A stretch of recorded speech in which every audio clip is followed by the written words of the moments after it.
Hello and welcome to SpyHards podcast, where your hosts go deep undercover into the world of spy movies to decipher which films make the knock list. But remember, this information is strictly for your ears only. I am Agent Scott. And I'm Cam the Provocateur. And Scott, how much for the camel? The blind camel? Yeah. Well, we'll find out. Well, we have a bit of a special film this week. A film that some might say is biographical of us. Right. Two hack frauds get tangled in a spy movie. Sure. Yeah, I mean, that's the SpyHards film right there. I mean, this movie, which we won't reveal at the moment quite yet, was not a success, and I think our movie would be even less successful. I thought you were going to say, and we're not a success. I was like, oh, that either. Okay. Well, define success, Cam. Sure. Well, I'll throw it to you, Cam. What are we talking about this week?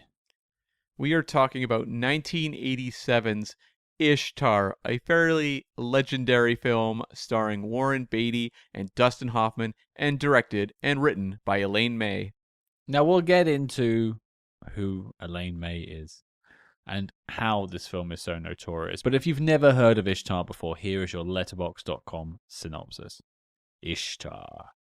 Telling the truth can be dangerous business. Two terrible lounge singers, just like I was there, get booked to play a gig in a Moroccan hotel, but somehow become pawns in an international power play between the CIA, the Emir of Ishtar, and a rebel trying to overthrow his regime. Dun dun dun. That's a pretty good synopsis. I can't fault that. No, I mean, I think there's a lot of other things I can fault. It's one of those things that's kind of lame when it comes to synopses when you are giving one for a comedy. It's like comedies depend entirely on what's funny or what makes you laugh, and when you read a synopsis, you're like, yes, that is a dry description of what the movie's about. Yeah, that's fair. Well, I'm not going to critique that. I think it was a fine synopsis, but I'll start us off on this do we know section, because I only ever heard of Ishtar as a whisper. Sure. In our Spy Network group and on Twitter and on Facebook, people have mentioned Ishtar from time to time as having some spy connections and being an interesting film for many a reason. But I'd never seen it. But Cam, had you ever ventured into the Moroccan desert? I had never seen Ishtar. It was one of those movies that was very legendary as an all-time, massive studio bomb. It was the butt of jokes for a long time to come. I remember there was a famous Far Side cartoon. Far Side was a popular comic strip where it was Hell's Video Store, and it was just all copies of Ishtar. So I was very aware of this movie, and also because when I did get into tracking sort of movie press when I was about 13 or so, it's around the year 1992, 1993. In the next year or so, that is when Waterworld is going through its very expensive, much publicized production, and they started referring to the movie as Fishtar. And so I became quite aware as to what Ishtar was because of the writing and all of the criticism surrounding Waterworld. And I don't mind Waterworld too much. It's not great, but it's not awful. No, I'm at the same boat. It's been a long time since I watched Waterworld. I guess we could do that on the Patreon, I suppose, but it doesn't explain the gilled hands you have. It wasn't his hands that were gilled, I don't think. Wasn't it? I don't think so. I think it was he had gills in his neck, didn't he? I thought he had webbed hands. Oh, maybe he had webbed hands and gills just behind his ears. Oh, that was probably it. I probably used gills incorrectly. I'm sorry, everyone. All the Waterworld fans here are turning off at this point. Someone needs to do some Mariner cosplay. Yeah. Sure. Not me. That was a movie that I remember going to see in theaters and enjoying, watching a few times at home and enjoying, but I am curious if I were to watch it now, if I would feel otherwise, because I was about 16 years old when I was watching Waterworld. Yeah, I think I was probably around about the same. Or maybe 12, 13 when it came out. I think we rented it from Blockbuster and we were like, yeah, this is family entertainment, I guess. Yeah, and the Waterworld stunt show at Universal Studios is totally badass. So it spawned that. Can't complain. I still remember like seeing a guy getting like drowned in mud and stuff or something like that. I think that sticks in my mind. Okay. Yeah, there's like a torture pit at some point. There's a guy in like a cage gets lowered into it. I Oh, think. that does ring a bell. Yeah. Yeah, I know it's jumping to my memory more than some of the spy films we've covered on the show so far. This is turning into a celebration of Waterworld. Fish tar, fish tar. And I remember they also referred to that movie as Kevin's Gate, because the movie Because of Heaven's Gate Heaven's had been a Gate. big bomb, and so yeah, Kevin Costner. Yeah. I think fish tar is slightly wittier, but you'd never Ishtar though. No, it wasn't a movie that, to my experience, aired on TV a lot. I think I saw a commercial for it once, maybe when it was playing on TV, because there was a few moments of imagery when I was watching the movie yesterday that I recognized from commercials. But I don't even think this movie had a DVD release. Like, it was Ooh. kind of buried. It was on VHS, obviously, but it was one that for a long time was just kind of quietly tucked away, and in recent years has had one of the grandest of Oh. reappraisals, where head on over to Letterboxd, and it's a sea of 4 and 5-star reviews and a lot of very fond writings about it being one of the great masterworks of comedy. Are they watching the same cut that I watched? I don't know. I was listening to a podcast today, a very respected podcast, Blank Check, and they were just talking about how it's absolute genius. Absolute Okay. genius. Well, I think we've both given away a little bit about what we think about this film, but there's good stuff to it. Don't get me wrong. This is not a complete I'm Yeah. not instantly disavowing this film. This is not Trenchcoat. Well, I was gonna say, and that was setting up a joke. Thank you. So you were saying this film didn't get a DVD release. I'm just saying that the VHSs were probably buried in the desert with ET in trench coat. I don't even know if Trenchcoat made it to VHS. It was on like a reel somewhere. Betamax probably, Beta tapes. but only here because we didn't use them. That's right. Exactly. But I suppose then we need to talk about how we got this cinematic failure. What happened? How did we get to the desert? And get lost in the desert. Well, yeah, how did we get lost into Ishtar Camp? So it starts with Elaine May. And I think she's a big part of the reason this movie's had so many reappraisals. I think Sure. there is a certain amount of appreciation now for a female auteur working at a very difficult time to be a female auteur Mhm. who made, a handful of movies and really had her career ended with a very costly bomb. And kind of that wondering, like, what could have been? What did she bring to film that was interesting? So I do think a lot of the appreciation of Ishtar surrounds her. And she was a comedian. And early in her career, she met up with a guy named Mike Nichols. And they formed a comedy team called Nichols and May. And they worked mostly on improv sketches. And they exploded. They wound up on Broadway. They won a Grammy for Best Comedy Album. They were incredibly influential, incredibly popular. And after a few years of working together, they dissolved their partnership to go their separate ways. Nichols went on and directed a number of big movies like The Graduate, Who's Afraid of Virginia Woolf, The Birdcage, Working Girl. Very, very popular director in the kind of the annals of American film. And Elaine May went in sort of some different directions. She did some acting. She popped up in The Graduate, for example, in a small role. But she was also a very acclaimed writer, starting in the mid 60s, and worked on a number of screenplays, and then also got into directing in the early 70s, and directed in 1971 a Walter Matthau comedy called A New Leaf, which was well regarded. Followed it up with a movie called The Heartbreak Kid, starring Charles Grodin, that was remade, I think, terribly a few years ago, but the original Heartbreak Kid was very popular, big hit. And then she did a movie called Mikey and Nicky with Peter Falk that was not particularly successful, but reasonably well reviewed. If you look it up, it seems people actually quite like Mikey and Nicky. But following that, like, she wasn't kind of into directing. She kind of went back more to writing because I think Mikey and Nicky just kind of took it out of her. Mm-hmm. And so she started a collaboration shortly after with Warren Beatty, where they worked together on the screenplay for Heaven Can Wait, which turned into a mega hit. It was an Oscar nominee for Best Picture. She was nominated for Best Screenplay alongside Beatty. And so that sort of forged their relationship.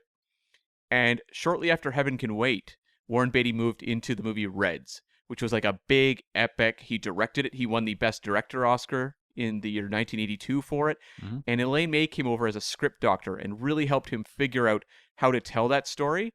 It wasn't really credited work, but he regarded her efforts as being invaluable to the success of Reds. So there was a very tight friendship there and a very fruitful collaboration. 1 year after Reds, she goes and does uncredited rewrites on a script for Tootsie, which of course is a Dustin Hoffman film that turns into a mega hit. Okay. And Dustin Hoffman regarded her as being instrumental to the success of Tootsie. So right there, you kind of have a sense of how the two leads of Ishtar wound up being the leads of Ishtar. It's all lining up at the moment. It's a recipe for success. Well, you have like three of the brightest talents in Hollywood together. Mm-hmm. What could go wrong? What could go wrong? So shortly after the release of Reds, Warren Beatty went on a trip to Costa Rica, and he brought Elaine May and writer Peter Feebleman. And they came up with the idea of like a political comedy set in South America. And it kind of proved unworkable, but Beatty was so like, I think, energized. And that was the Ishtar script. Beatty was so energized just by shooting these ideas back and forth, and he really loved Elaine May, and he basically offered to produce anything she could write and direct. And Warren Beatty had a lot of power at this point, coming off of Reds and Heaven Can Wait, so the idea of him producing something would mean that he had enough clout to get it made. And so they were having dinner in New York at one point, and Elaine May pitched the idea to Beatty and their lawyer for what would become Ishtar. And she was really inspired by the Bob Hope, Bing Crosby road movies of the 40s, 50s, and into the early 60s. These are movies that were incredibly popular, Scott. I've never seen one. I mean, we've only got one experience with old Bob Hope, and that's not been great. Yeah, I mean, my favorite Spy I don't think is held up as one of the great Bob Hope vehicles, but there was this whole series of road movies where these two incredibly charismatic, funny guys would go on the road and have wacky adventures, typically in foreign locales. I need to watch a couple of these because they are so often referenced by, acclaimed filmmakers when they're talking about what inspired their work. Well, it's probably just like the films you would be watching in the 40s and 50s and 60s. It's just something it sounds like something that was just on telly. Yeah, probably, yeah. Like, just gets played a lot. They probably, if it's Bob Hope, it's very like family orientated, I would have thought. And also Bing Crosby, beloved icon, yeah. A lot of very popular mainstream entertainment. So that was kind of the kernel of what she was aiming for. And also talking to Beatty, they were both kind of inspired because Warren Beatty had worked as a struggling cocktail bar piano player in his younger years. So, like, there was a little bit of kind of, what if we put that with this and expanded upon it? And probably that original South American political kind of concept, kind of tying that more to like a Middle Eastern story. Mm-hmm. Yeah, I can see the genesis Mm-hmm. coming along. It already seems like too many things going on, but you could still score with that. Of course, yes. And Warren Beatty at the time was developing a Howard Hughes film, and he took like 6 years off after Reds before he came back for Ishtar. So he was developing this movie based on Howard Hughes, which got made like 6 or 7 years ago as a movie called Rules Don't Apply. But it tells you how long that Howard Hughes movie sat around before Warren Beatty got to it. Beatty wasn't in that though, right? He was, yeah. He played Howard Hughes. Oh wow. He really went into hiding. He did, yeah. So he put aside the Howard Hughes film to star in a movie that was at the time called Blind Camel. That title, of course, changed. Oh wow, what's better, Ishtar or Blind Camel? There was a third title I found as well called Beirut Hilton. That was another one that popped up. Oh, that's the worst of the three. Yes, I agree. Actually, I think Ishtar's probably the best title. Blind Camel has a comedic edge to it, which I think this film's trying to do. But I think Ishtar's quite provocative. Like, oh, what's an Ishtar? But or would people see that title and be like, I don't know what that means? I could see both happening, and I think maybe both did happen. Yeah.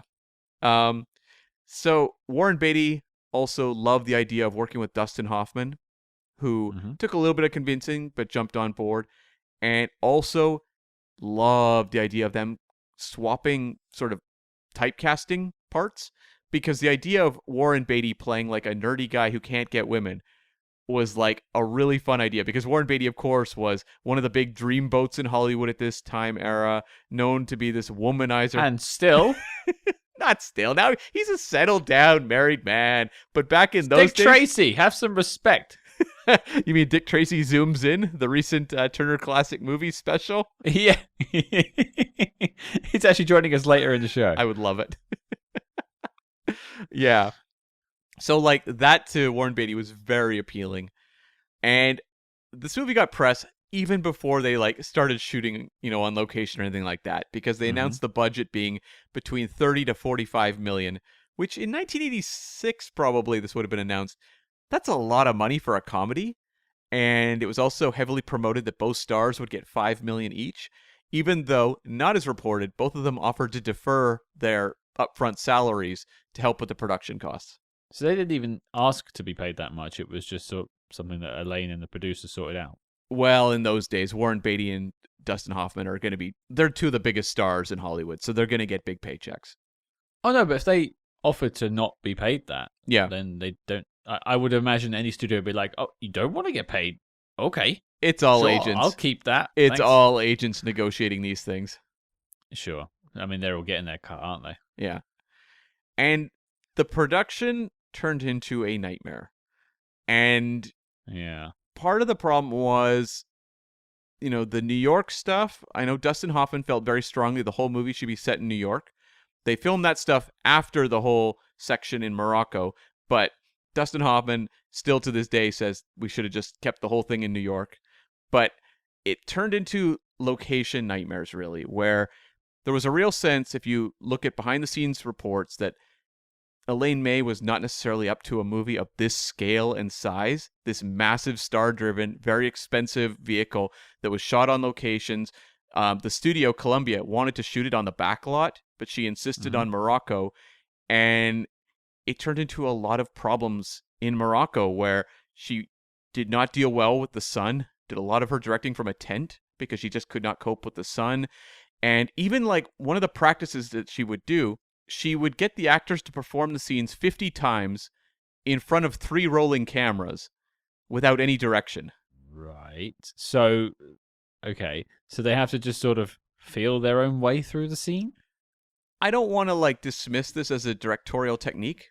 I will say it seems like it's very expensive to do if you're rolling 3 cameras because you're using film, not digital. That makes a lot more sense now. Yeah, digital, you can do a bunch of takes. Go for it, sure. But film costs money. Like, I know Nicholas Meyer was always a fan of doing tons of takes to get a lot out of his actors. But again, that is expensive. And also, Nicholas Meyer has a large body of work to sort of be like, well, it clearly worked for me. And you can look at like Stanley Kubrick or David Fincher. They have a similar approach, which is they get the actors sometimes to do like 100 takes of something, because their approach is that they want the actor to stop acting, to kind of beat out all of the tics they might have or what they're trying to bring of their own personality, and get them to a point where they just settle into it and start performing it naturally. I wonder how much of this is because Elaine May came from a world of improv, and it was more like, I want to see what can happen. I want to see where they take it. Well, and I also kind of want to preface early on, and you and I are not known for this, but we are aware that this is 2 white dudes dunking on a female director in a time when there wasn't many female directors, and frankly, there still aren't. No. Really getting the credit that they deserve. That being said, I don't know where she was coming from with that idea. Like, well, there's a lot of things I've got written down. And you say about the 50 takes. One of the biggest notes, I think I've written it 3 times in my notes. Maybe I'm jumping ahead to my thoughts. But it's inmates running the asylum. And I know that a lot of the criticism, she got obviously the brunt of it. But many felt also that Warren Beatty, as the producer, should have stepped in at a certain point. But he had so much respect for Elaine May. She was a close friend and someone he really believed in. Yeah. That he wasn't comfortable doing so. and sort of like it created a situation where things began to spiral out of control, and no one really wanted to kind of take the reins. Also take the blame. Yeah, that as well. Yeah. Yeah, I get it. It's just a sorry situation, I suppose. It is. And I mean, regardless of what we're about to say about Ishtar when we get to our review, like Elaine May has a incredibly just jaw-dropping list of credits to her name. It's just that maybe the project that was the most expensive, that had the biggest impact on her future film career, is the one that people tend to talk about when they talk about her now. Well, they say go big or go home. She certainly gave it a punt. Exactly. Yes. And so this movie turned into an editing nightmare because Much of like this show. Believe me, as the editor, I can attest to this.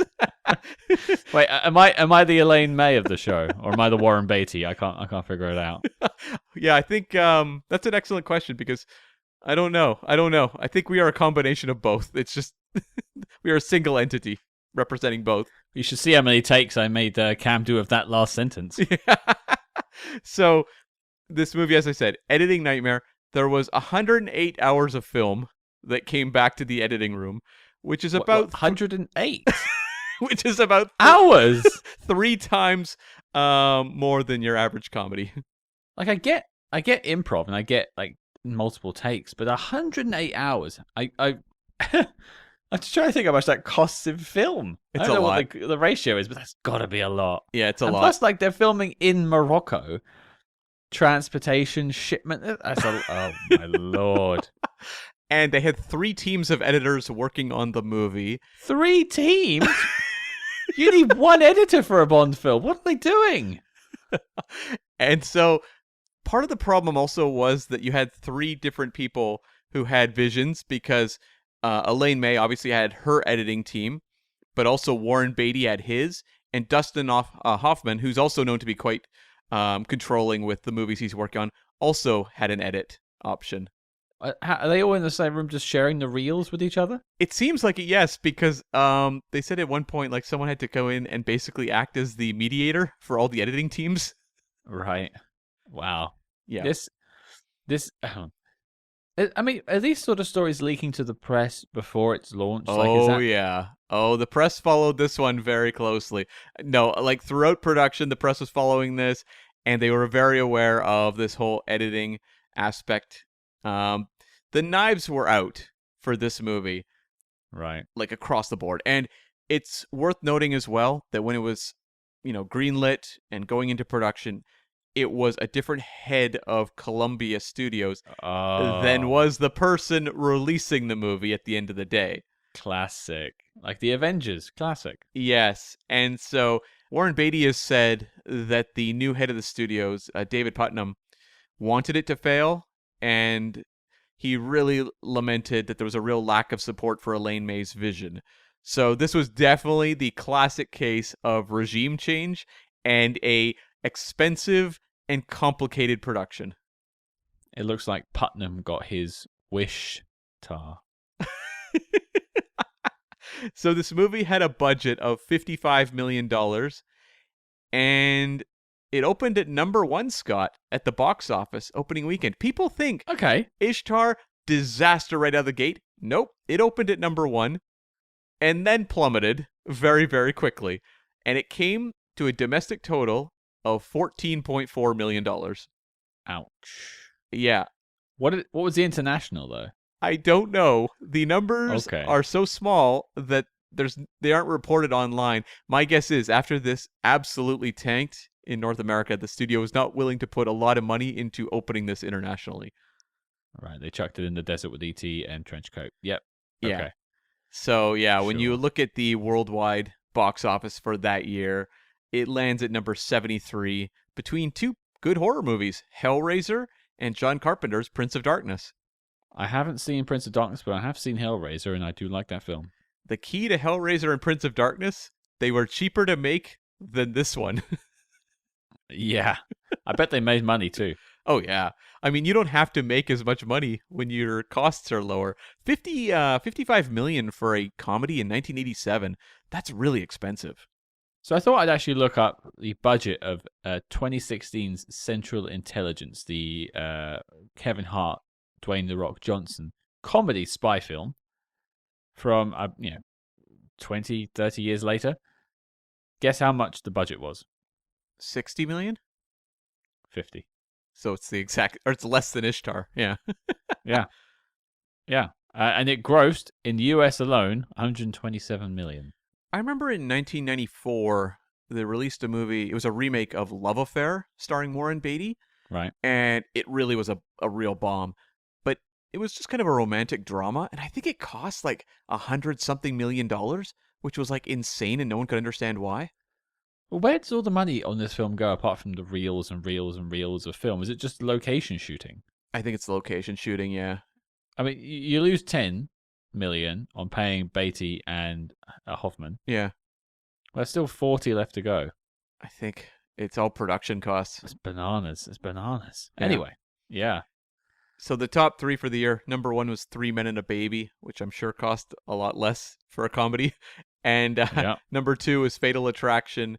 And number 3 was Beverly Hills Cop 2. And I believe actually Beverly Hills Cop 2 was responsible for knocking Ishtar out of the top spot at the box office and probably dominating the earnings at that point.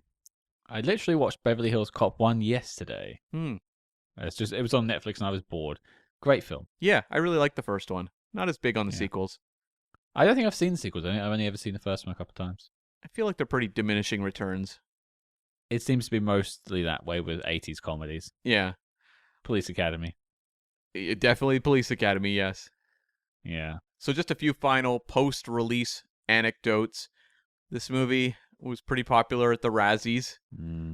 Elaine May tied for worst director with Norman Mailer, who'd made a movie called Tough Guys Don't Dance, but they both won the worst director. And this movie was nominated for worst picture and screenplay, and it lost both of those to the Bill Cosby film Leonard Part 6. The Bill Cosby spy film, Leonard Part 6. I don't know how we cover that one, Scott. I really don't. Listen, guys and gals listening, if you want us to tackle Leonard Part 6, we will. You let us know. We will put it on the list. But that guy is, he's nuclear when it comes to toxicity. I don't know if I want to give him an hour and a half of my time plus 3 hours watching the film. Yeah, exactly. So that's a challenge for the future, potentially. But Elaine May would go on to do a number of noteworthy things. She would reteam with Mike Nichols and work on a number of screenplays for movies like The Birdcage, Primary Colors, which she got an Oscar nomination for, and also she did uncredited work on Wolf, and she also won a Tony for her return to Broadway a handful of years ago. She never directed another major motion picture, but in 2019 she did announce that she would be directing a movie called Crackpot with Dakota Johnson. Since that announcement, nothing's happened. I mean, the pandemic hit shortly after, so I'm not sure exactly what's going on, but there is the possibility that Elaine May will get one more movie at least out. Well, you're saying that this film is getting like an upswell of an outcry of reappraisal. Yeah. So yeah, maybe she will get another time at bat. But it sounds like she ended up in director jail. Yeah, more or less, yes. And I mean, over the years, Warren Beatty, Dustin Hoffman, and Charles Grodin have all defended Ishtar. And as you kind of noted there, and as I mentioned earlier, it seems like to a certain degree they began to get a fair amount of support from the public as well.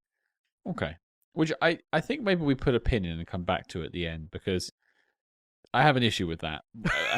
An Ishtar. That was rough there. Thank you, Cam. Okay, let's talk about this film. Yeah. Are we smucks for hating it, Cam? We are smucks. We are smucks. Listen, on paper, this film sounds like an absolute hoot. It's Dustin Hoffman and Warren Beatty, I always know them as very serious actors, in a comedy about men going through like middle age, going through midlife crisis, becoming songwriters together, and then getting involved in a spy caper in Morocco. Hmm. Honestly, what could go wrong? It turns out everything. From the ground up, this thing is on rocky foundations. Now, I actually agree with Dustin Hoffman. If this had stayed in New York, I think this would have been a more successful film. I think the first 15, 20 minutes of this film are actually genuinely funny. Okay. Heartfelt and quite funny. Seeing them two like lose their girlfriends and disappear into this world of becoming songwriters when they clearly have no talent. It's like listening to this podcast. It's amazing in that sense. But as soon as it just gets to Morocco and the spy plot turns up and there's, all this stuff with this magical map and Isabelle Adjani's there and Charles Grodin's there, and it's all just like indecipherable when it comes to a plot. So you're just sort of hanging out with your two leads. And they go from being like fun, harmless losers to annoying. Mm-hmm. And the jokes aren't landing. And it just feels like it feels like an improv the entire way through. There's a scene quite later on where Dustin Hoffman is pretending to speak in whatever language that they're talking there. That's how they would have described it at the time. Dustin, please speak in whatever language these people speak. These guys. Yeah. Sure. Yeah. And I just think like even 80s audiences must have been like, oh. And I'm not sitting here going like in a sort of retroactive, oh, this is, cancel culture nonsense. I just mean it's not funny. Yeah. It's just not funny. It's floundering. You are watching an actor flounder on screen. Yeah, it's like watching Will Smith in those tubes again. It is rough. Yeah, that's a great example. Yeah. For those that don't remember, in Men in Black 2, there's a scene where Will Smith is in like a pile of plastic tubing and just like thrashes around for an extended period of time. And there's nothing funny, but it's just an actor trying to milk something. Yeah, I can hear the director in the background going, yeah, keep going. Well, this is great. This is great. More. This is more. great. Yeah. Let that one pull you over. Do a flip. Great. You can hear Elaine saying that sort of thing to Dustin, like encouraging him to do more. But also at the same time, it feels like Dustin and Warren were just let loose in Morocco and just given carte blanche to do what they want with these, what they deem to be comical scenes. And there's no one there to tell them no. It's like, Lord of the Flies, where the kids are running the island. It's disturbing at times that I'm sat here watching this film. And I was just hoping to laugh, genuinely hoping to laugh. But all the stuff about them being singers, it just got me every time. Like I grew up in bands and playing music live and in not so good bands and trying to write music. And I understand that it's like it should be a surefire injection into my veins of comedy. It's something I can actually resonate with. And yet it didn't work. And so I just think, oh my God, what an absolute shame.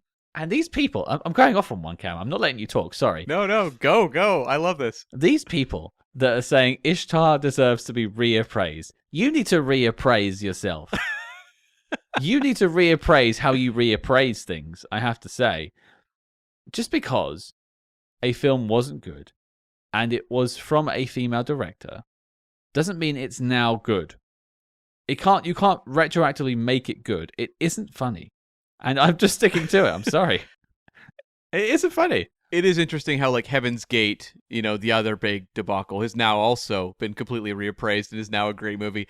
I do think there is a certain aspect of, like, when a really strong, idiosyncratic, interesting director makes a bad movie, that you give it a couple decades and suddenly people go, well, this is interesting because their personality's all over the movie. And so it can't be bad because I like what they bring to film. It's like, I'm a big Spielberg fan, and I will sit and watch, Always, or Hook's pretty polarizing. I like Hook. I mean, I saw it when I was very young, but that's one that's... I quite like Hook. Yeah, that's one that's considered one of his worst. But, like, when I watch any of those lesser Spielberg movies, I can see the Spielberg all over them. So I'm sure that, like, people are responding to that aspect of Ishtar with Elaine May. Sure. And I don't have that sort of connection to her earlier work. No. I didn't watch her earlier comedies. I'm sure that a lot of people who appreciate Ishtar really did love, say, The Heartbreak Kid. and see the potential of Ishtar, but there's a big difference to me between potential and what's actually on the screen. Well, okay, here's some examples that tie into what you just said. Quantum of Solace. We recently went on record with Quantum of Solace saying it was underrated and quite a good ride. It wasn't good enough to make the knock list, but in terms of Daniel Craig Bond films, it was definitely up there. And they were trying something different, and it was exciting. It didn't get the love it deserved, and we tried to give it that. On the other hand, there is 1998's The Avengers. Right. Now, we appreciate what that film was trying to do, but when we reviewed it, we also pointed out it was exceedingly flawed. Yeah. And I don't want to sit here and be like, oh, but, they tried. I guess someone did try to make a film. This is one of the worst films I think I've had to sit through. Well, it was just like... I'm genuinely angry about this film, Cam. It was head-scratching today, listening to some takes where they're just like, I scream with laughter every time I watch this movie. And I'm like... I scream. So I'll give my thoughts on Ishtar. I will say up front, I don't think Ishtar is like a disaster movie. There are worse things we've talked about on this show. Those Harry Palmer TV movies. Trench coat. One of our dinosaurs is missing. These are all things that I found far less pleasant to sit through than Ishtar. Ishtar, though, to me, you have a lot of money. You have 2 stars almost at the heights of their powers. This is like prime era of both Dustin Hoffman and Warren Beatty. You have a very, very promising director with, 3 comedies behind her that have been very well received, at least critically. A lot is going for Ishtar. And yet, in spite of all the money and like the people behind the camera working on it, every scene is entirely drained of life. Yeah. Yeah. It's just, to me, Ishtar was a flat line. There was just nothing. And I would sit there and watch scenes of the 2 of them mugging their way through, bad musical numbers. And I'm like, I know this should be funny. And it's not working for me. I'm just watching 2 actors kind of like flounder on screen. That's what it felt like to me. I know a lot of people love the Paul Williams music in this movie. I was just like, okay. I actually have to say, the Dangerous Business song, I've spent half the day playing that on my various instruments around the house. Yeah. I am quite smitten with that song. I feel like when it comes to like bad music, intentionally bad, written for movies. Oh yeah, it's written that way. Yeah. I come way down more on the side of like Christopher Guest's music for things like Spinal Tap and Waiting for Guffman and all that stuff, where it's knowingly bad, but it's just fun and catchy enough that you can get into it. I prefer what's going on there. I also don't have the like adoration for Simon and Garfunkel that clearly Elaine May and Paul Williams have. And I also have that. Do you? I'm a big Simon and Garfunkel fan. Also, Paul Simon as a solo artist fan. I've seen Paul Simon live twice. Okay. So yeah, I know what they're going for with that sort of double act. Again, another reason why you think this film should work for me. Former songwriter here, fan of Simon and Garfunkel, and yet. Yeah. And so like all I could really take from this movie, because I'm scratching my head, and we'll get to this probably in dislikes, but you mentioned one earlier with the whole Dustin Hoffman playing the auctioneer and attempting to communicate with the locals scene. There's a few scenes like this through the movie, these extended comedy set pieces that are just like, they're either really cringe-inducing, and I know that like Elaine May was kind of a fan of cringe comedy, so I think that is an aspect of this movie, but like they are cringe-inducing for the wrong reasons, and there's a number of them in the movie, and they are often the big comedy set pieces, and I kind of go like, what is there to hold on to anymore? Like, this is not really working for me comedically at all. And the one thing I can say that I think is interesting was the kind of the swapping casting types. That's something that like I would be curious to go back to this time period and start looking at mainstream comedies and seeing how often they were putting legit dramatic actors as sort of your leads playing incredibly dumb, goofy characters. And like there were reviews at the time. I think Pauline Kael said like, "Why didn't you cast Steve Martin and Bill Murray, for example?" Which would have been like the obvious go-to. I literally said, "Where's Chevy Chase and Steve Martin?" There you go. Yeah. But maybe like that's what makes this movie more interesting is that you take two people not known for like big comedy like this and you have them playing incredibly dumb characters. Like incredibly dumb. And I almost felt at sometimes that it was a little ahead of its time. Like it was the sort of thing we'd see like say Jeff Daniels be doing in Dumb and Dumber. Sure. And people really were quite taken aback that Jeff Daniels could do that sort of thing. And I think that in a different world, if all the elements connect, Ishtar, that's the result of people being like, oh my God, like Warren Beatty and Dustin Hoffman can do this kind of like very goofy, surreal, weirdo, dumb comedy incredibly well. That was not the result they got, but I think that's what the movie's going for. And that was kind of the element of it I found interesting in an otherwise somewhat dire slog of a movie. Well, I mean, what I found interesting is just how much promise it had. I said it up top. Like, there on the page, this film should have worked. There's no reason why it shouldn't have worked. You've got an award-winning screenwriter as its director. I think you say she won some awards as a director as well at that point. No, she was just quite acclaimed for some early work. Okay, but also award-winning actors in the leads. You just think it, and all the money they threw into it too. You just think it would work. It just didn't. But I want to get the nice stuff out of the way before we really tear into it. No, let's praise films like we do, and we should.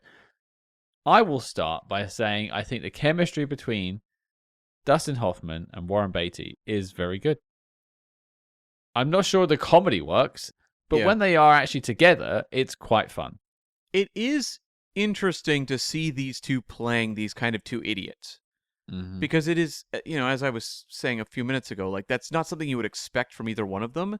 No. And they do make an interesting team. I wish they had funnier things to say. But yeah, like I in particular was impressed with Warren Beatty. Dustin Hoffman is pretty good at playing these kind of like high wire, kind of antic dudes. Like that's the sort of thing you kind of expect. It's a little bit twisted here where he is this ladies' man referred to as the Hawk. Like, that's kind of funny. But I feel like in terms of what Dustin Hoffman's doing, it's not light years away from what you might see him do in, say, a movie like Lenny or something like that. But Warren Beatty, this is not at all a typical Warren Beatty turn. And to see him actually kind of pulling off this guy who's like, kind of like this big dumb oaf, who's just like, really insecure, really awkward around women.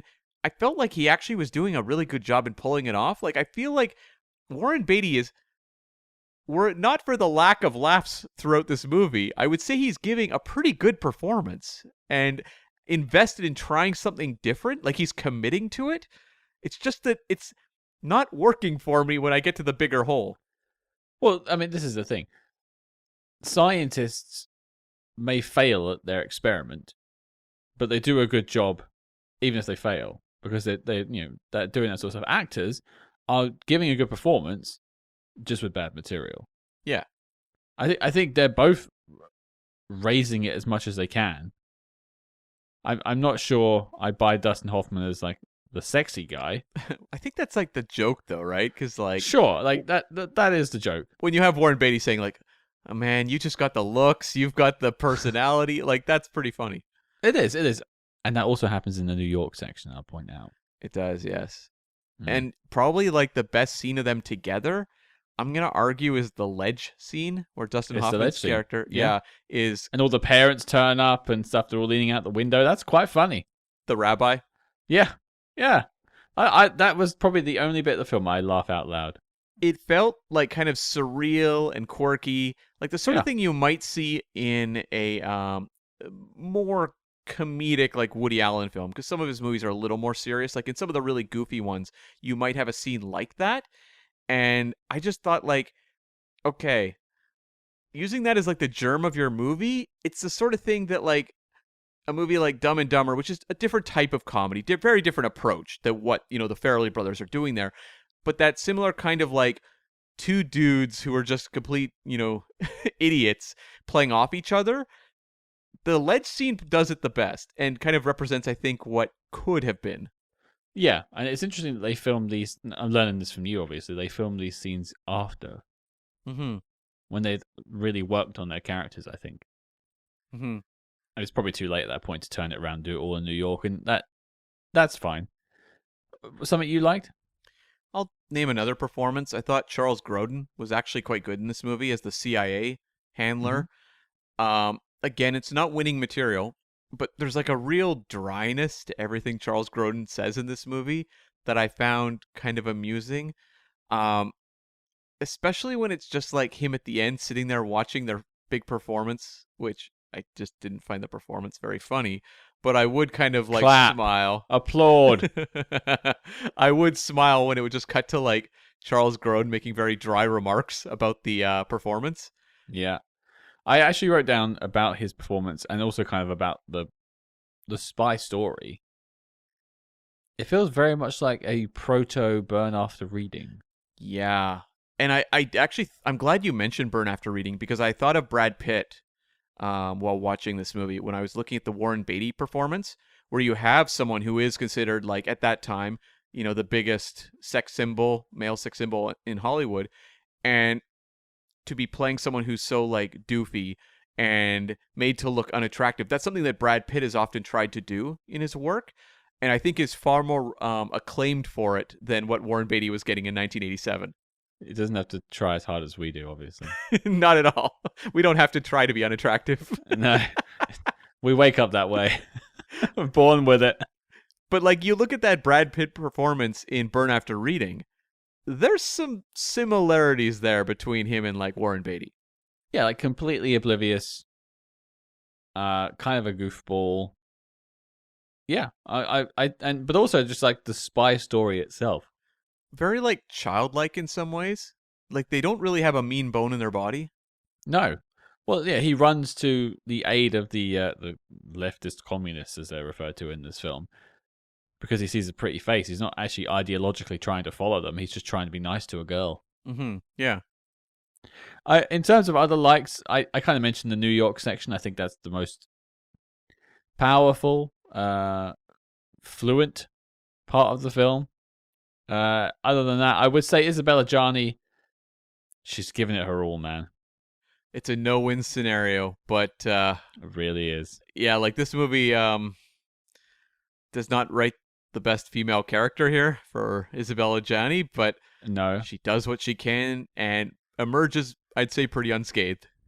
I'm not sure why they needed to do the whole bare breast thing really early on in the film. I felt that was a bit much.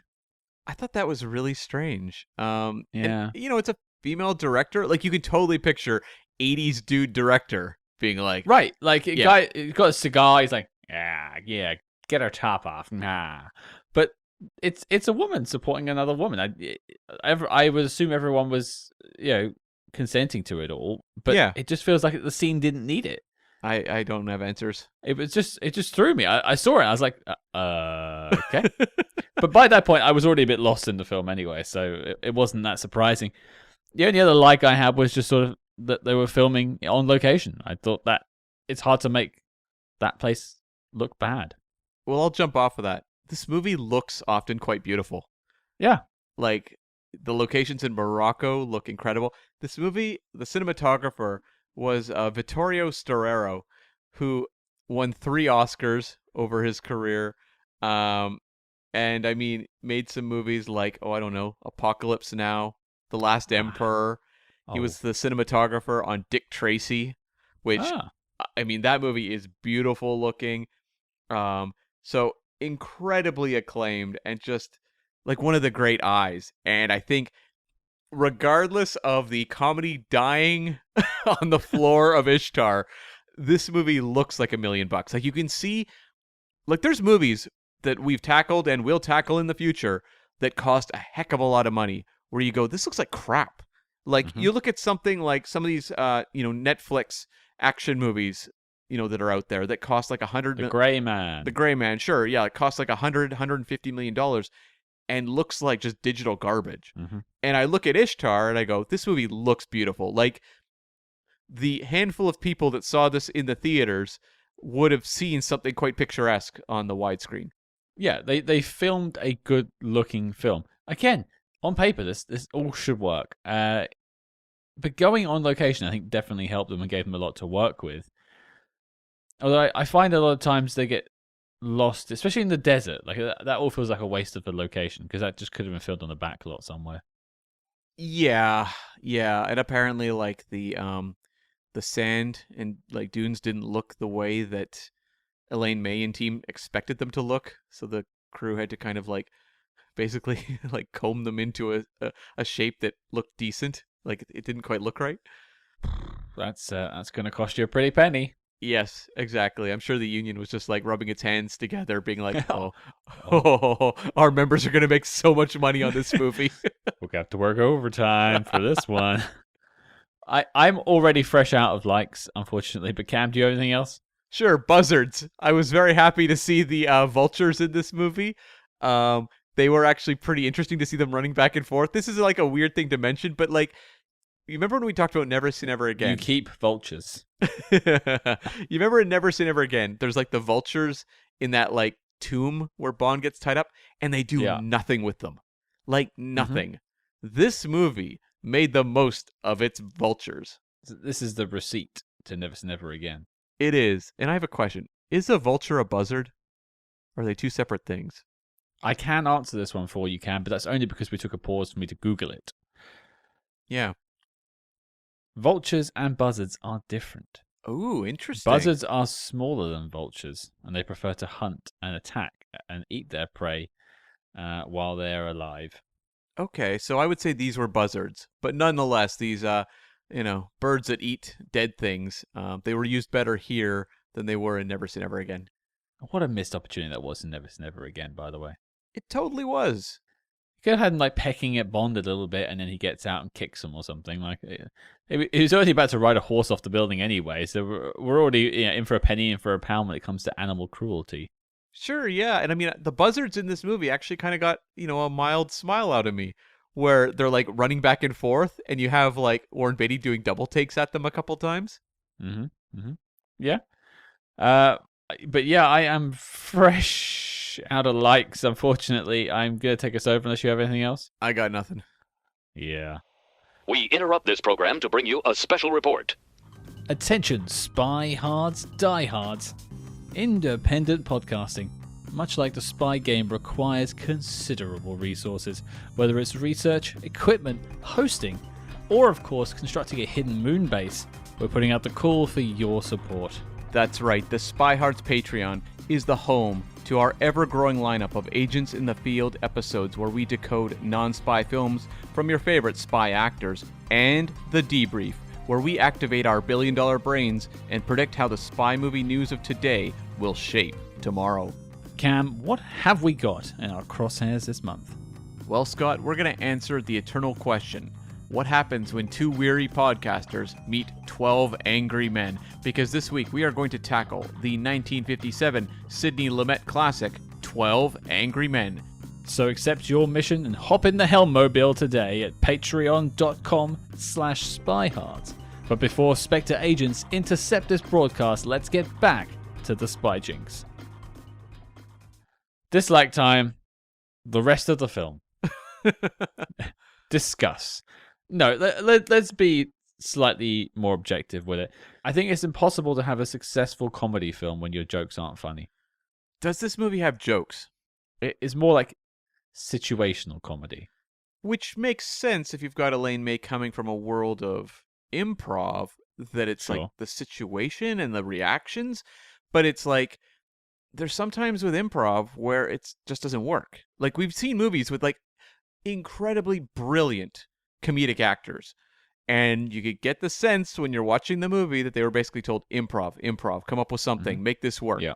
We don't have anything to fill in the scene, quick, come up with something. And you'll watch incredibly talented people, like Kristen Wiig or Melissa McCarthy. I'm not just naming Ghostbusters. Whoopi Goldberg, Jumpin' Jack Flash. Whoopi Goldberg. Yeah, like you'll see these comedic talents just start riffing, and it's like you can tell when it's not working. Sacha Baron Cohen, another one, I've seen him just like stink up the joint, basically being told to just fill up comedy scenes in things like, the second Alice in Wonderland movie.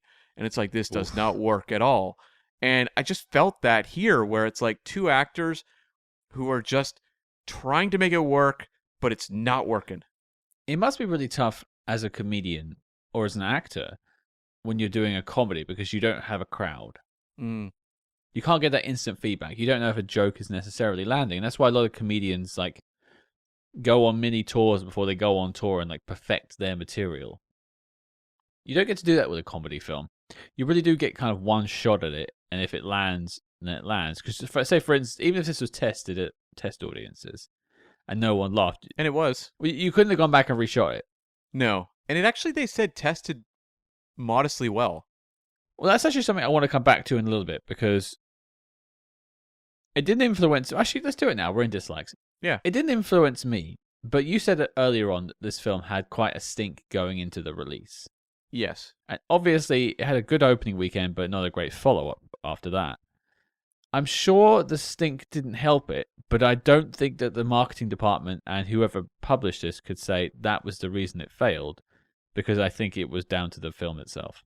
Well, okay, like, this was a movie that got a lot of, like, I think Ebert gave it, like, half a star in his review. There was a lot of reviews that were basically like, this is the worst thing you could ever imagine, in a major motion picture. Do you agree with that? No. This is a 2-star film. That's where I sit as well. Like, Yeah. there are movies where they are hacked to shreds. And this movie had, as we said, 3 teams of editors.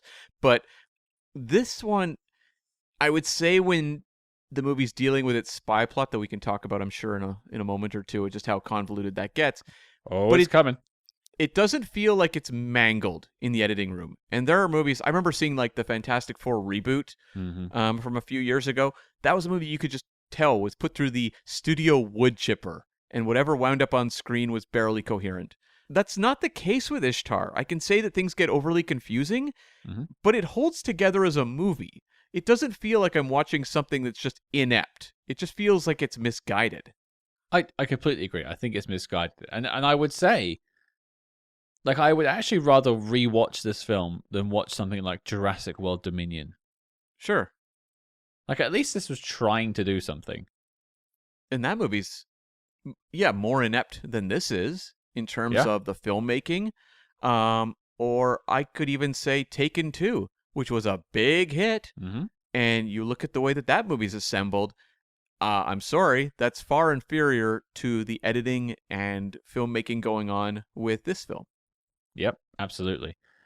But I think the biggest dislike I have is in the structure of the film. You can't have a comedy that isn't funny. It's hard. That's a challenge. That's an uphill battle, Scott. Well, you look at something like the sort of comedy this is going for, because actually it is cringe comedy, which us Brits tend to sort of celebrate quite a lot. Personally, I really can't stand cringe comedy. I really struggle with shows like The Office, especially the British one, where I'm just like, I want to crawl out of my skin. I'd rather go for like yuck funny. That's more my kind of thing. Right. So you think this would be up my street, but you think of something like Seinfeld, for instance. That's a show that isn't about anything, according to Seinfeld.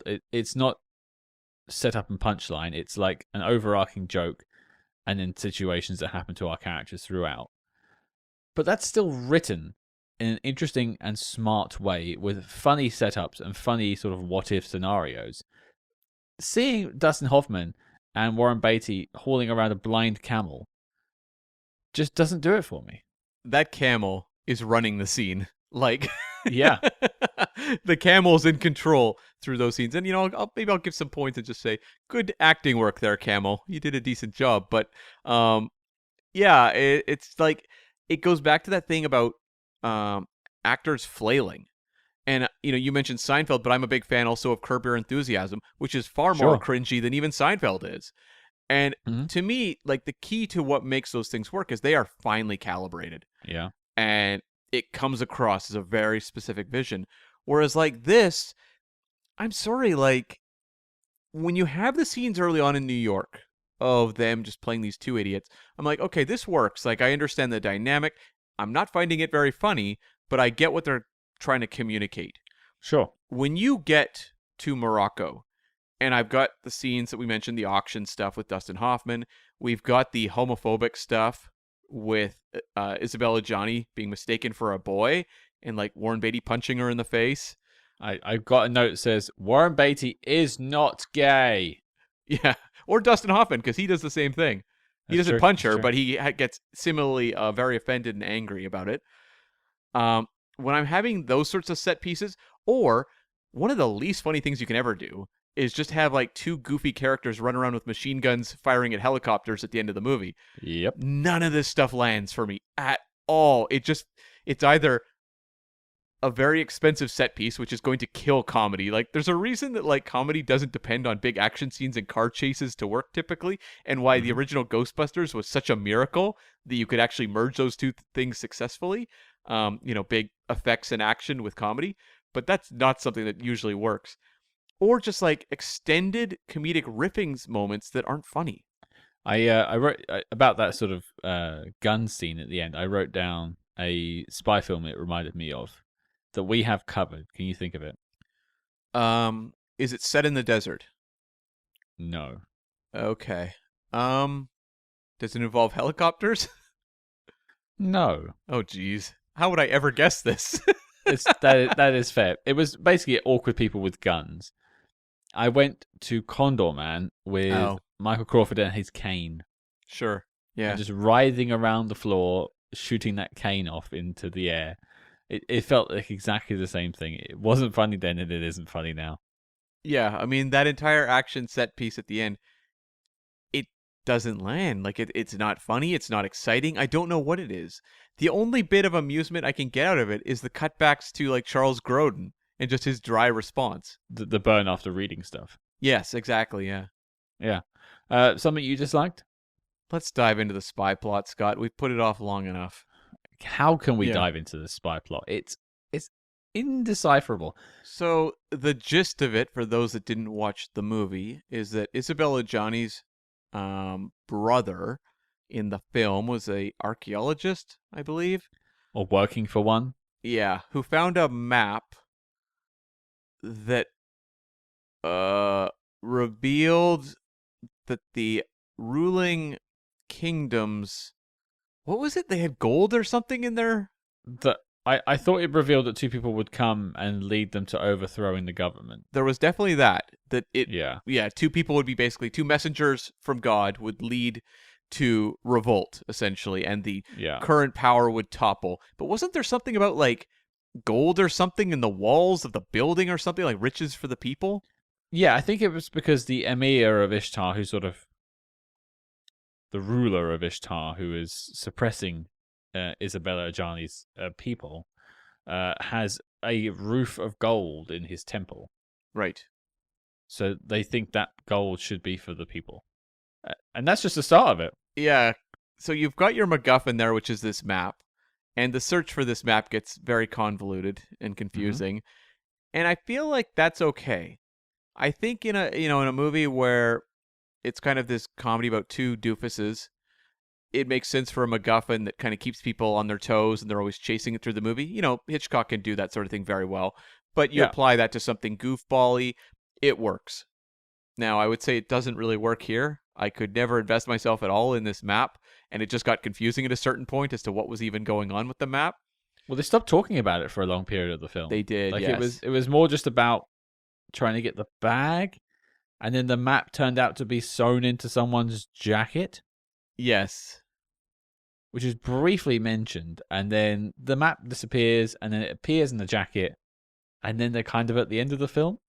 Yeah, but then they like kind of pollute the waters because they suddenly introduce the CIA element, Mhm. which has interests in there not being a revolt.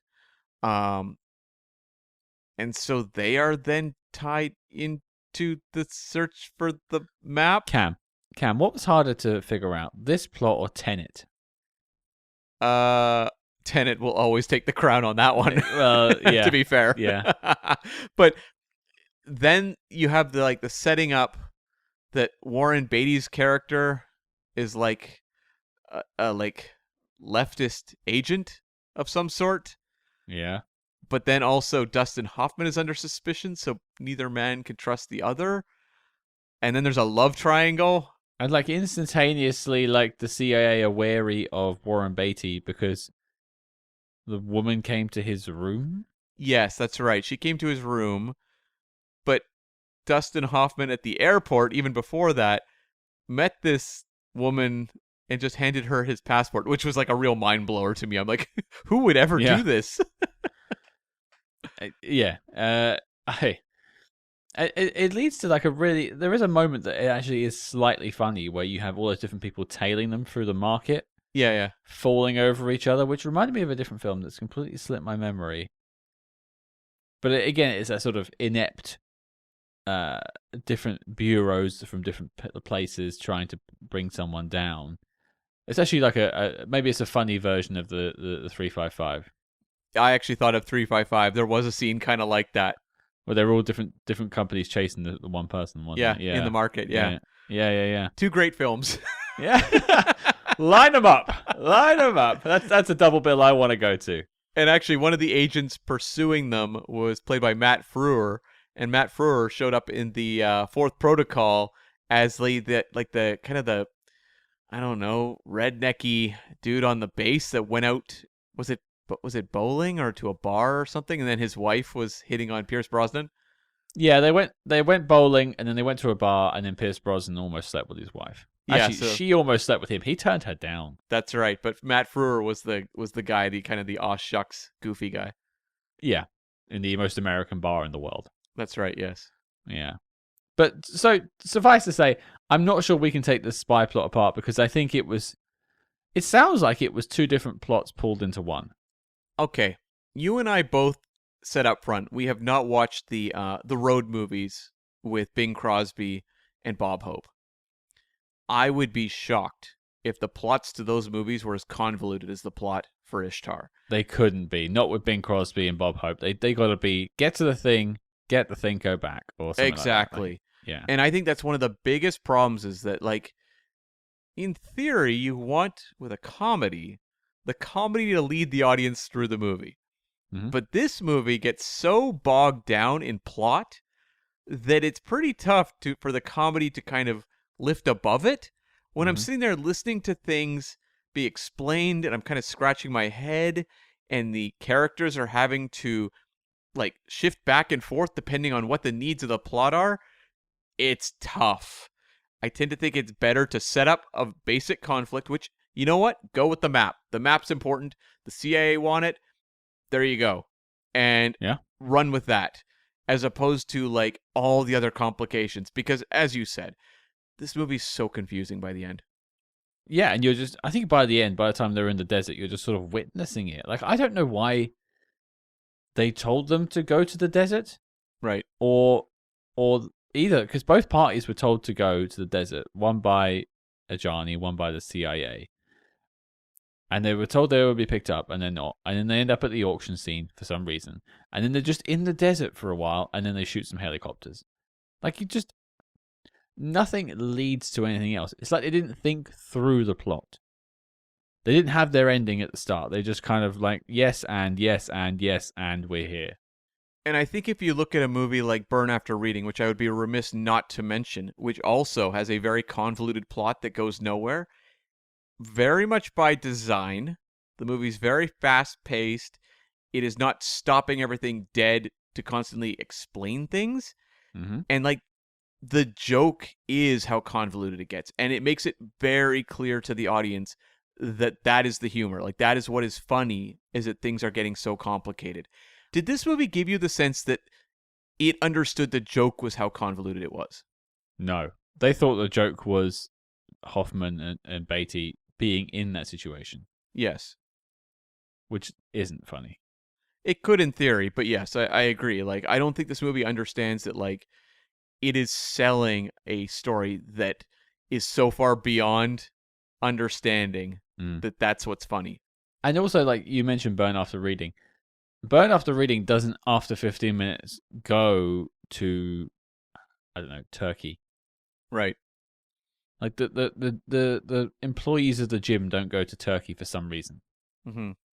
They're in that weird world. Like if the spy plot came to them in New York whilst they were trying to make their debut single, I think that could have been funnier. Yeah. Yeah. It's true. But then like I'm not a comedy writer. I feel bad for tearing this thing to pieces, but I'm frustrated by the core idea of having a comedy film that isn't funny. Yeah. But comedy is so subjective at the same time. It's Like true. maybe this is funny to some people. Oh, a lot of people. Get on Letterboxd. It is a Ah. celebration of the magic of Ishtar. I said it at the start, people. Reappraise how you reappraise things. It's not all for internet clout. No one cares. I mean, today's trash is tomorrow's treasure, right? Sure. I don't know. I mean, I have these other lists of like dislikes. I think the casting was probably wrong. Like I think you said earlier, like it probably would have been better if it was like Steve Martin and Chevy Chase or Martin Short or something like that. I'd say the casting is what makes this movie kind of interesting, but that doesn't make it good. Well, just maybe the jokes could have been better served by people who are comedians. Yeah, it's true. Maybe. I would say also the tone jumps around a little bit in this film. Like it's deadly serious at times, and then other times they're doing that sort of spy chase outside the hotel where all the different people are sneaking up behind them and they're stopping and turning the other way. Like I don't know if it knows what it wants to be, but that does sort of follow on with the film being completely indecipherable because no one can figure out what it is. Well, like the movie turns into like full-blown cartoon at times. Yeah. When you're watching like the say them lost in the desert and Dustin Hoffman is like dying and really camping it up big time. But then they like cut to them like engaged in a firefight with helicopters. And it's like these two things do not feel similar. I mean, I will say I was disappointed because Dustin Hoffman loads a grenade launcher and no one uses it. Yeah, that was frustrating. Why was that? Yeah, I really wanted to see him blow up a helicopter. I don't know why. I mean, do you think in that 108 hours of footage that existed? Oh, definitely. It's probably him writhing on the floor firing the grenade launcher. Out there somewhere in someone's editing suite is a cut together of Condor Man and Ishtar. Yeah. I had a question for you. I have many questions. Their musical act is terrible. That is without doubt in this movie. But like there's a scene where they're performing in Morocco and like the audience is really into it. Yeah. And it goes on for an extended period of time. And it's like I think they're playing covers at that point, but like they're terrible, terrible performances of covers that they keep showing these like, you know, all these people in the crowd just loving it. And I made note, I'm like, are they supposed to be good at this point? I have no idea what's going on. Well, I think they are good at doing the lounge act Vegas crooner, which is what they're doing, like Dean Martin, Frank Sinatra songs, basically Rat Pack songs. Yeah. I think they are quite good at that because Dustin Hoffman has a good voice, and Warren Beatty can play piano. That's proven in the film. So they combined have some talent. They're just putting it in the wrong place. Right. Yeah, which makes sense when you see the compositions they're actually writing and recording. Well, I suppose we're in like the sort of final thoughts section, I guess, and we've drifted over to it. I have a bunch of questions. Maybe we'll blitz through them. And Yeah, the go sort for of it. notes I've got. But I mean, I wrote down this as Midlife Crisis, the movie. Mm-hmm. I definitely felt that. Like I've been in bands before. I've written songs, and I understand that process. And I know you've got that Bond song out there that you and your sister wrote that we've not yet heard, but we will get that made someday. Right. But what's been your experience with sort of writing in the past? Well, I did write and record a rap album in my early 20s with my friend. So I have done that, and I've done some novelty songs along the way. I did a couple Star Trek spoof songs that are on YouTube somewhere. Can we have an Ishtar spoof song, please? No, I'm not putting the hours into making that. What was your MC name? It was C4 because it's explosive. Oh, I like it. Yeah. Do you want to hear one of? I wrote down some of them, but the dorkiest band name I had. Okay. We were called Lab 13. That's not that bad. Guess where we were founded? I don't know. In lab number 13. Yeah, but like lab, I think kind of like science fiction-y or like mad scientist. That's not bad. We weren't doing like geek rock. It was new metal. It was all new metal. It was all like new metal versions or covers of Blinded Me with Science. Yes. And Dangerous Business from this very film, funnily enough. Of course, yes. Of course. What are your notes, please, Cam? I had a few small notes I will mention. We've talked about actors who popped up in this movie. You know, Matt Frewer, for example. Mm-hmm. There was a real blink and you'll miss it one, which was actor Dylan Baker, who has been in many things. The movie Happiness back in the late 90s. He was also Kurt Connors in the Sam Raimi Spider-Man films. He was sitting in the audience watching their act, like near the start of the movie. There was one shot of him and then it cut away. And I went and double checked. It was him. So this is like very early extra work for him. Yes. Why haven't we got him on the show as an interview this week? What was it like working on Ishtar? How were those 15 minutes? Were they amazing? Did they feel like the lifetime it felt like watching this film? Yeah. I just wrote down, it's kind of like a double-ended question. Firstly, who is Chuck and who is Lyle out of the two of us? Okay. I think I have more of I feel like I have more of the Dustin Hoffman energy in person. You think I'm the Warren Beatty of the two of us? Well, I'm not really taking into account like how they were perceived by others in the movie. I just think in terms of energy level. You think you're the more energetic of us in person? I think maybe. Wow. Okay. But like the neurotic energy. Like just buzzing at all times. Yeah. Okay. I've never seen myself as like the awkward guy in a corner. I've never really been that. Maybe it's not good to compare us as those two because I think we're both quite. I'm not including that. I'm not saying like awkward or all that stuff. I mean more in terms of just the energy level, like what you kind of give off, the vibe. I suppose I'm more cool, calm, and collected then in that sense. Yeah, that's what I mean. Okay. More. Okay. So you're also positioning yourself as the handsome one. I see you, Cam. In the warped world of Ishtar, yes. Yes. I'm the blind camel, so it's all fine. I do feel like we are each combinations of each character. We certainly are. And this film, in many ways, is kind of like a encapsulation of SpyHards. Yeah.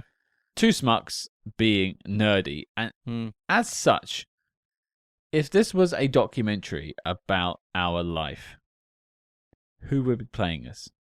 And you can't say Dustin Hoffman. Okay. God, that's really I'm so bad at like the fan casting thing, regardless of myself. I mean, just in terms of anything fan casting. I'm like trying to think of like even you. I struggle with this. Do you have any ideas? Well, when I had hair, I always used to think I would be played by Zach Braff in a film about my life. Oh, I'm not seeing that at all. No. I obviously think I'm far more energetic than I am in person, given what you just said about me. Maybe not. Yeah, maybe I think I have a chance with Florence Pugh. Maybe it's that. I don't know. I'll go with, now I'm bald, I'll go with Paul Giamatti. I was gonna say maybe Stephen Merchant. For me? Yeah, sure, why not? He's like 6'8". That's like Yeah, a whole so foot what? on me. So what? Okay, sure. All right, Stephen Merchant. Does that mean you're? I don't know, who would you be? Let's try and think. I'm trying to think of someone that often wears a cap. That's not helping me. Matthew Vaughn, the director. No. Who was the chap that played Mutt in Indiana Jones 4? Shia LaBeouf. Yeah. He's got that kind of weird neurotic energy going on. I feel like Shia LaBeouf is not in a particularly good place in the industry these days, but or in popular culture. But nor are we. That's true. Okay, I'll take it, but not some of the negative headlines, please. I didn't know he had any. Sorry, but He Stephen does, Merchant and Shia LaBeouf in a film coming to you soon. SpyHards. No. Yeah, I couldn't help but also take note of the fact they referred to Ishtar and Morocco as ancient devious world, and I was like, oof, 1987, Colin. Is that like a quick cut to the Dustin Hoffman auction scene after that? More or less, it's actually not too far away. But it just reminds me of some of the lyrics to the opening song of Aladdin that were cut, and that would have been 5 years later. But there was some rewriting going on that Aladdin movie, and lines like that have not aged well. I'm not surprised, nor has this film. No. God, these people reappraising it on Letterboxd. I need to have a chat with them. I wonder what it is they're seeing that we're not. They just love the dynamics, and it seems like that's what I hear the most. The dynamics and just like wall-to-wall laughs. To be fair, I praise the chemistry between the two of them. I think they have a great chemistry. I just don't find this film funny. No. Well, perhaps the most redundant question ever since they made a film called Ishtar. Cam, is Ishtar making the knock list? No, it is not. But I will say, I don't think it's making the disavowed list either. Like, it feels to me, as you said, it's like 2-star movie. It doesn't feel like the absolute debacle that the movies that typically make that list are. This one's just like, it's like I said, it's so flat. Like, it just offers me almost nothing. Well, I think to be on the disavowed list, you need to be either dreadful in a sense of like offensively bad, or dull to the point of I want to claw my own eyes out. Now, this leads more to dull and clawing my own eyes out, but I think it does too many interesting things to talk about for it to be disavowed. Yeah, that's where I sit with it as well. Yeah, but it's a no from me too, if you hadn't already guessed. And do you know, overall, I think it was an interesting film to look at. I don't. It's actually strange because if Ishtar was known as like the great flop, like was it one of the ones that people look to as like one of the worst films of all time, and they say the same thing about Waterworld. Now I don't mind. I'm not gonna say I like Waterworld. I don't mind Waterworld. I think it was fine. I say this is a little bit worse than Waterworld, but like Waterworld's maybe 2.5 stars, and this is 2. Yeah, I think that's a pretty safe statement. Yeah. Yeah, I don't think either are offending me or exciting me. I think I maybe am just more won over by Mad Max riffing than I am by road movie riffing. By camel riffing. Yeah. It's like I don't have the love of Hope and Crosby pictures where I'd like to see a lesser version, but I do like Mad Max movies, so I would like to watch a lesser movie of that set in the water. I would like to put Ishtar in a barrel. Uh-oh. Bob callback. Oh. Well, there you go, folks. 2 no's, and as such, Ishtar is not making the knock list. And as such, the dossier on the film is complete and filed as classified. Cameron, the question goes to you, sir. What on earth are we talking about next week? Yeah, we're talking about a fairly obscure one from actually the era when those Crosby and Hope movies were really popular. We're going back to the year 1943 to talk about Tonight We Raid Calais. Yeah, we're doing one of our usual going back and finding a bit of a potential hidden treasure. This film actually can be found on YouTube with some very quick searching. We'll put a link in the show notes below next week. But hey, it's got John Sutton. Lee J. Cobb is coming back from his time with Derek Flint once again on the show. So a lot to discuss, and I've been to Calais, so it's always nice to talk about it. Oh, very nice. Very nice. I haven't raided it, though. Yet. Not yet. Next week, we raid Calais. There you go, folks. Well, your mission, should you choose to accept it, is to join us next week as we watch Tonight We Raid Calais. And if you enjoyed this week's episode, please consider leaving us a 5-star review wherever you get your podcasts and supporting us on Patreon if you have the dimes to spare. Do not forget to follow us discreetly on social media at SpyHards. That's SpyHards on Facebook, Twitter, and Instagram. But until next week, folks, this one's probably going to get us blacklisted in Marrakesh.